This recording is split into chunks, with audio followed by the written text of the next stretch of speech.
channel Ngulik Horor.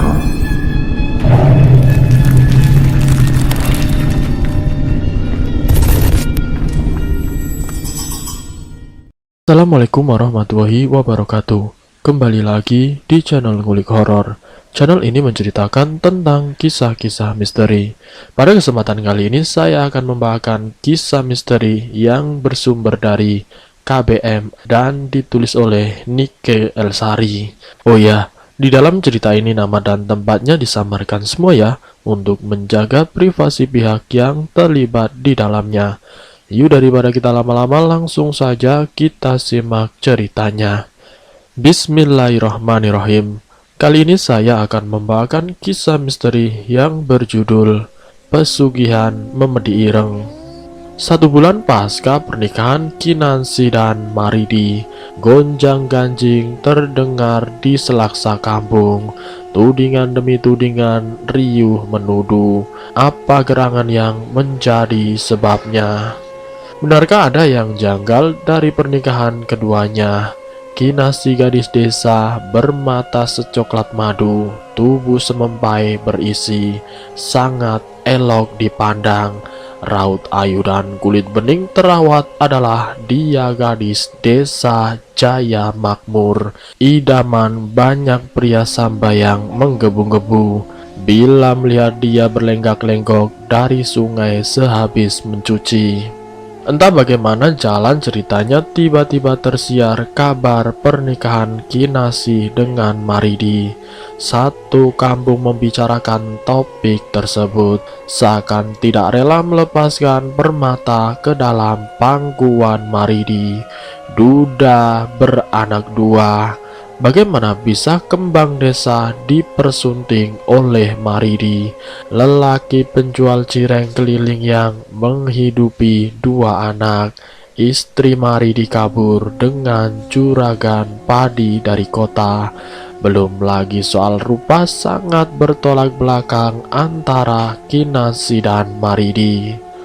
Mau-maunya asih sama Maridi, padahal stok perjaka masih banyak. Celetuk Sugiman di warung kopi tidak jauh dari rumah Kinasi. Kalau soal nampang, mungkin Maridi biasa-biasa saja. Siapa tahu dalamnya kan, timpal Sutanto sambil terkekeh. Halah, dasmu, paling juga dipelet sama Maridi. Sugiman mencebik kesal. Kalau iri bilang dong bos, kamu ditolak berkali-kali sama Asi kan? Tidak usah suuzon sama rezeki orang. Nasib baik Maridi itu berarti. Mbah Salimah pemilik warung menengahi. Mbok, ya tidak masuk akal toh. Mosok Maridi jualan cireng, tampang pas-pasan, bisa meluluhkan hati Asi. Lah saya, alhamdulillah ada usaha bengkel, tampang juga tidak mengecewakan. Karena bukan kamu jodohnya Kinasi. Paham tidak? Delik Mbah Salimah. Disambut gelak tawa yang sukses memerahkan muka Sugiman.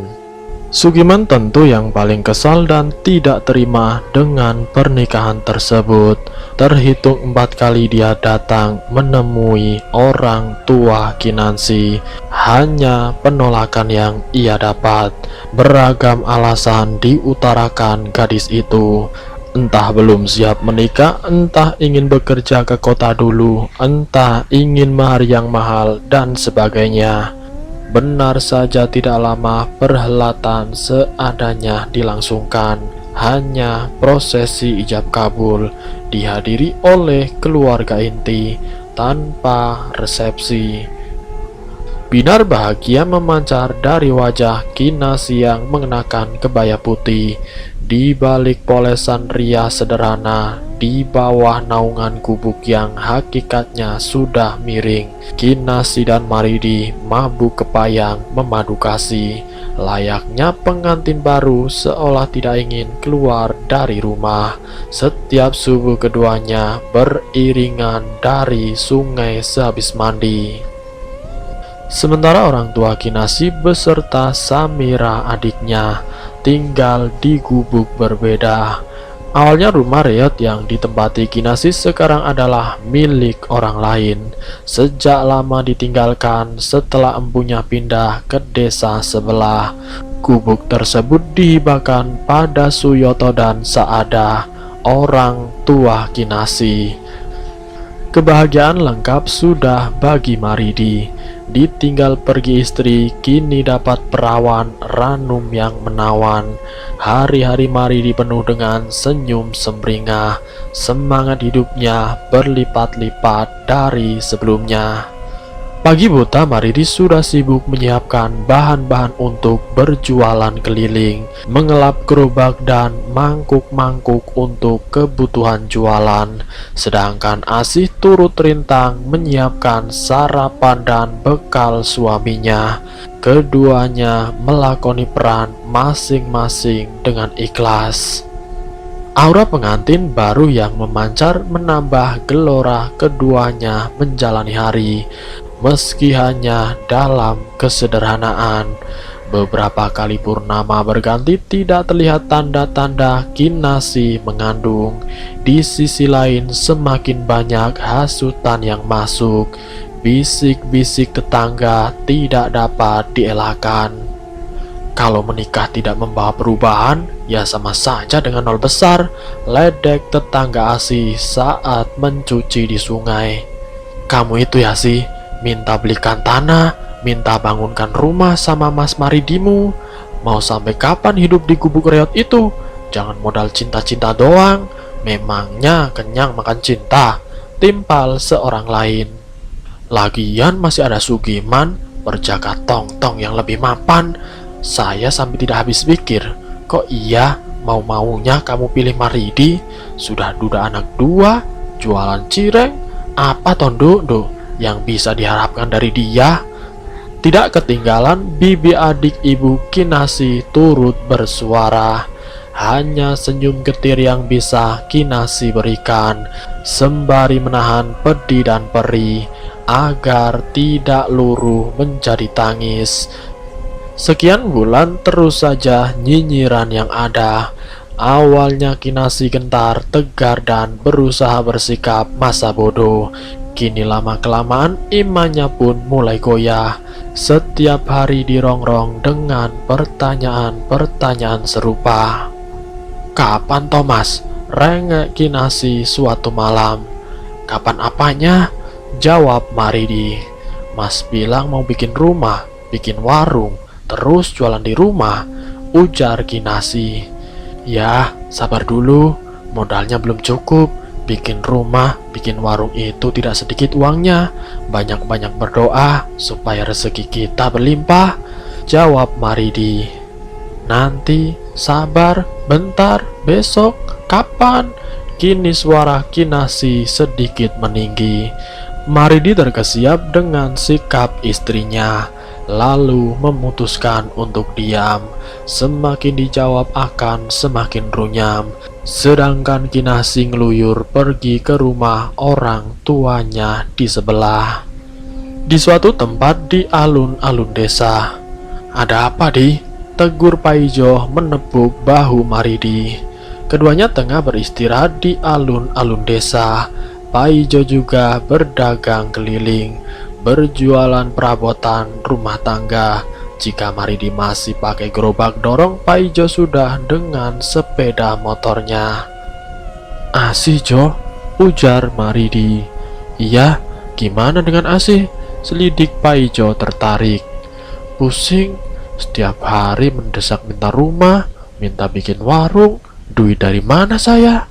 Terang Maridi. Oh alah Didi, sini saya bisikin, ujar Paijo. Maridi menautkan alis heran dengan ucapan Paijo. Sebentar kemudian, gila kamu, Maridi tersentak. Matanya pun melotot. Tidak ada tumbal, percaya sama saya, ucap Paijo mantap. Tidak, dosa besar itu Jo, elak Maridi. Bukan dosa Di, Mbah itu cuma perantara semata. Sudahlah, saya duluan. Paijo berdiri dan menuju motor dengan gerobak jualannya. Satu lagi Di, kamu pikir jualan saya laku selama ini karena apa? Sampai saya bisa buka warung di rumah karena apa? Paijo sudah berlalu dan tinggal Maridi yang bingung. Mbah Boyo itu siapa? Maridi membatin sendiri. Sementara itu Kinasi menyusut air mata setelah dicecer habis-habisan oleh Saada ibunya. Niatnya meminjam beras untuk makan malam. Rupanya ternyata hanya murka yang ia dapat. Perasaan Kinasi disayat-sayat oleh hujatan kata-kata sang ibu. Pedih teramat pedih. Kata-kata yang meluncur drastis dari mulut perempuan paruh baya tersebut. Bahkan Kinasi tidak pernah menyangka akan dikata-katai begitu. Derai air matanya bercucuran. Ibu merestui kalian menikah itu karena Maridi suamimu berjanji akan menyejahterakan kamu, Dok. Sampai beras 1 gelas untuk makan malam saja kalian tidak sanggup. Piye toh? Terus kalau sudah begini, siapa yang tanggung jawab? Ibu sama bapakmu juga lagi susah. Sekali-kali mbok ya ikutin dia jualan. Beneran jualan apa tidak? Jangan-jangan cuma duduk-duduk ngobrol di alun-alun desa, tidak minder keliling kampung. Tidak sekali 2 kali kamu ngutang beras untuk makan. Asih, sudah terlalu sering. Kamu kan lihat sendiri, ibu sama bapak bagaimana. Kerja setiap hari banting tulang ke ladang orang, jadi buruh harian, digaji rendah. Bahkan untuk ibu, bapak, adikmu itu tidak cukup. Cecar ibu Kinasi.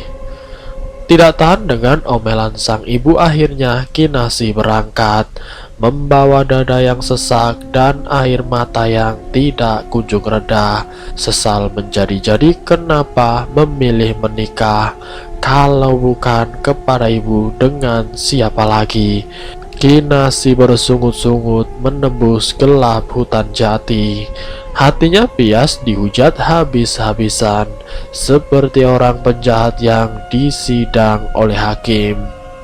Di depan rumah sudah menunggu Maridi suaminya. Mata Kinasi langsung tersita oleh gerobak yang masih penuh dengan cireng.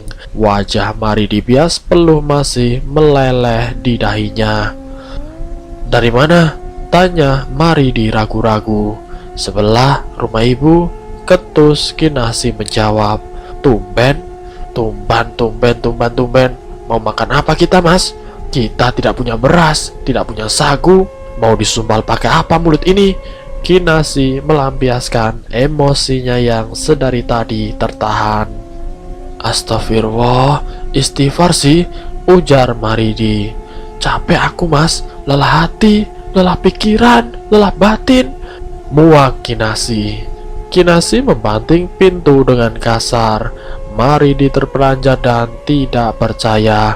Kinasi yang biasanya tenang tiba-tiba murka dan mengamuk seperti orang gila. Pertanyaan berputar dalam kepala Maridi, apa yang terjadi di rumah ibu? Sampai-sampai Kinasi seolah melepaskan emosi kepadanya. Sampean ke Mbah Boyo saja, buruan. Kalau masih ragu-ragu ya hidup sampean begitu-begitu terus, pesan Paijo memintas di pikiran Maridi. Sopo kui Mbah Boyo? Namanya asing tenan. Apa beliau orang pintar ya? Atau orang sakti mandraguna yang bisa menggandakan uang? Maridi berbicara dalam hati.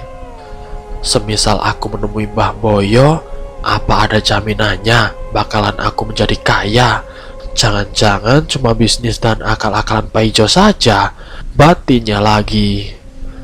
Dalam keadaan gontai, Maridi masuk ke dalam rumah, membereskan sisa-sisa dagangannya, mencuci mangkok dan peralatan jualan, menyusun rapi di atas meja.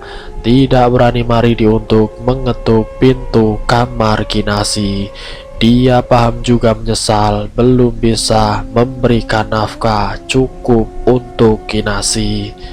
Perasaan yang gagal menjadi Maridi diam-diam bersemayam dalam jiwanya.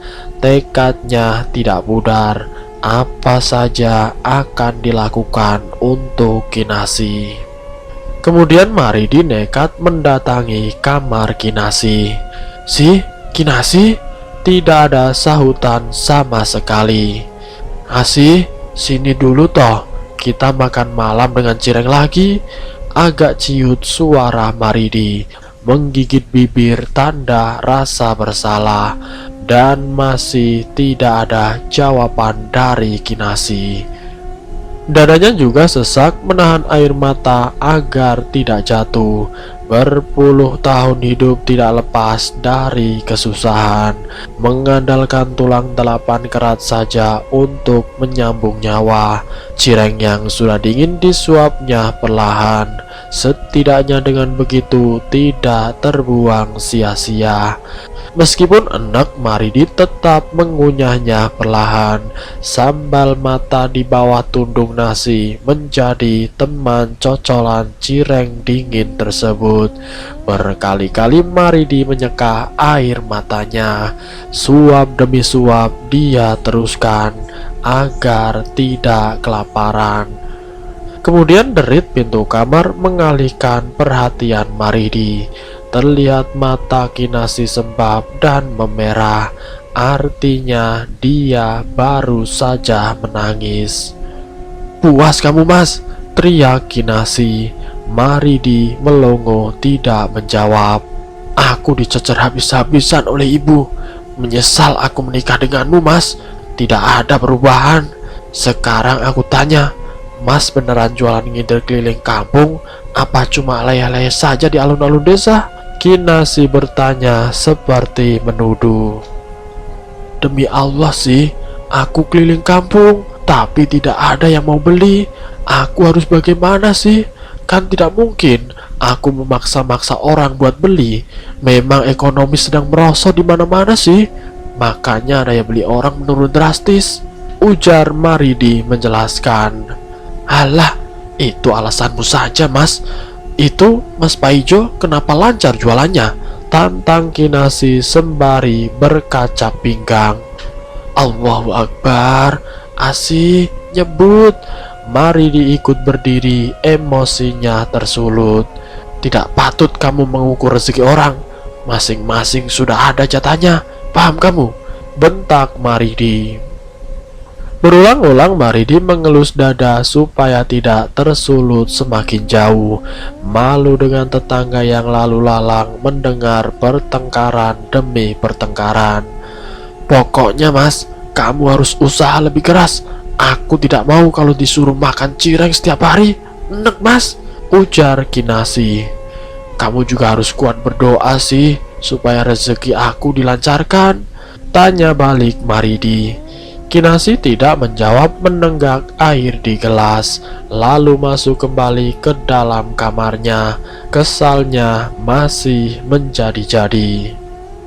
Dipan buruk dan kasur yang telah keras serta alasnya yang usang adalah satu-satunya furnitur di tengah kamar Kinasi dan Maridi, tempat biasanya mereka berpeluh memadu cinta.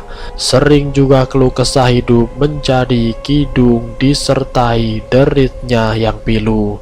Kinasi hanya bisa mengadu, memegangi perutnya yang perih, meronta meminta diisi, meringuk tanpa selimut menyedihkan. "Sih, ini ada cireng, kita makan ini dulu," bujuk Maridi. Kinasi bergeming, hatinya terluka, malu dan teramat kesal. Mendekati 1 tahun pernikahan, memang benar semua yang dikatakan ibunya. Tidak ada tanda-tanda kehadiran Maridi akan membawa perubahan. Mas, aku ini pingin makan nasi, kok disumpel cireng terus?" Dalam diam, Kinasi merungut. Terseok-seok Maridi menuju dapur, menenteng peralatan jualan yang berat. Kaki kanannya bengkak selayaknya kesleo. Berusaha untuk bisa bergerak meski ngilu. Ia harus menyeretnya untuk bisa berjalan. Tidak bisa diizinkan seperti seharusnya. Anggota badannya yang lain juga rangkit-rangkit dan lelah. Tetap saja dia paksakan agar bisa bekerja normal. Bagaimanapun ada Kinasih yang harus ia nafkahi. Demikian tekad Maridi. Sejujurnya rasa malu itu pun muncul. Terkadang untuk makan harus menerima kultum dulu dari ibu mertua. Sesekali ada saja yang datang mengantarkan nasi berkat. Saat itulah bisa makan dengan lauk yang enak. Maridi masih belum terlalu tua. Umurnya baru mau menginjak yang ke-35 tahun ini. Tapi Gura telah kehilangan segalanya. Tidak ada wajah tampan dan terawat, hanya kulit gosong terbakar matahari. Setelah semua yang ia miliki habis dirampas mantan istrinya begitu saja, lalu wanita jalang itu meninggalkan dengan perasaan penuh kemenangan. Dua anak hasil pernikahan tersebut terpaksa dititipkan pada orang tuanya di kampung sebelah. Sekali seminggu Maridi berkunjung ke sana, tentu dengan Kinasih mengantarkan sedikit uang juga sembako untuk ibu dan dua anaknya. Suatu hari Kinasih menawarkan untuk mengajak dua anak itu tinggal bersama. Tapi Maridi menolak dengan alasan supaya tetap bisa mengunjungi ibu secara rutin. Maridi pada dasarnya adalah orang yang cukup mampu. Rumah permanen dan sederhana, dari jeripayahnya berdagang padi dan sembako di warung. Bisa dikatakan di atas keadaan mampu untuk ukuran kampung kecil. Istrinya juga cantik yang bertemu saat kondangan keluar kota.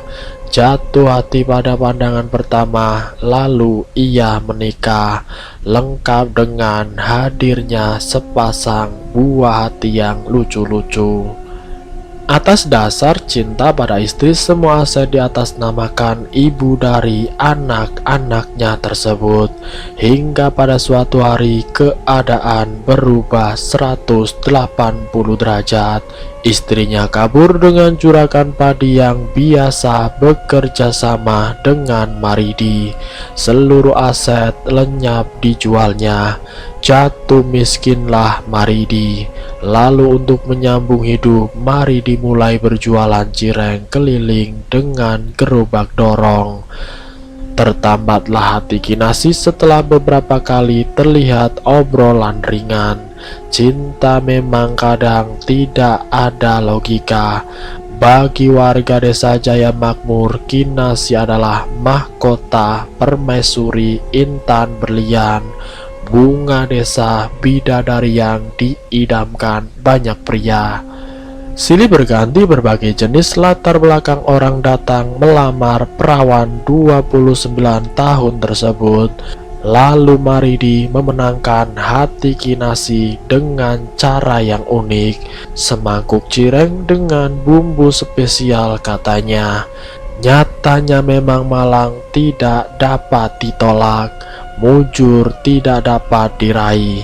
Kenyataan getir harus dilalui Kinasih. Harusnya aku tidak buru-buru percaya dengan bujuk rayu Mas Maridi. Janji-janji selama ini ternyata palsu. Kinasih membatin, menyeka air matanya yang meleleh ke bantal.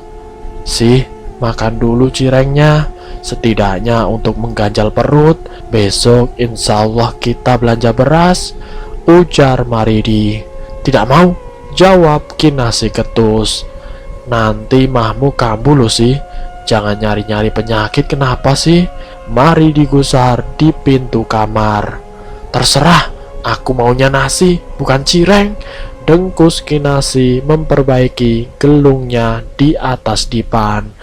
Maridi hanya bisa menggeleng menghembuskan nafas beratnya. Kalau dia perturutkan bisa berantem dan menjadi tontonan warga. Namanya lagi usaha sih, ada waktu naik turunnya. Ucap Maridi memelas. Hanya hening, tidak ada sahutan dari Kinasih. Ya sudah, saya tinggal dulu ya. Malam ini jadwalnya aku ronda sih. Aku ke pos ronda dulu ya. Jangan lupa kunci pintu, ujar Maridi meninggalkan Kinasih. Berat hati Maridi melangkah keluar rumah menuju pos ronda untuk menjalankan tugasnya malam ini. Ternyata sudah ramai rekan-rekan yang lain. Sebentar Maridi menyeduh kopi pahit sebelum patroli keliling kampung. Malam itu Maridi tidak satu kelompok dengan Pak Ijo. Dalam seminggu cuma satu di hari Rabu mereka bertemu di jadwal yang sama. Mas, sampean dengar-dengar kabar angin tidak? Parmana memulai obrolan ketika melintas di depan rumah Pak Ijo. Kabar angin soal apa toh? Lagian kabar angin saja, ngapain repot? Maridi terkekeh sedikit. Ketinggalan berita berarti mas sampean?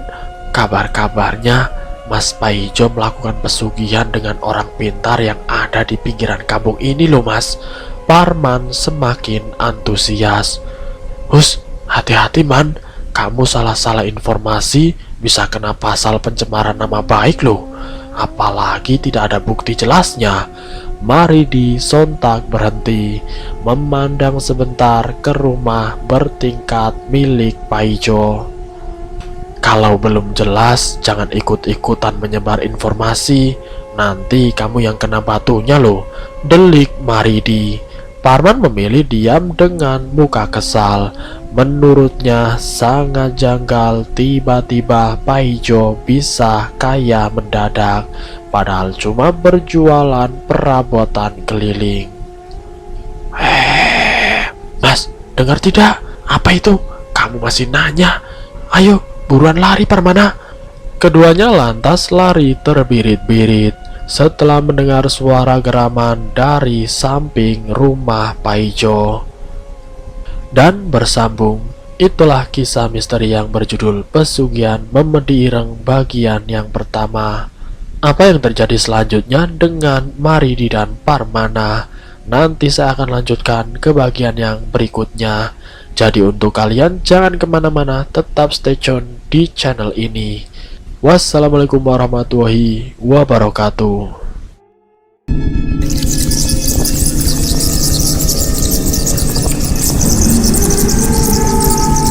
Selamat datang di channel Ngulik Horor.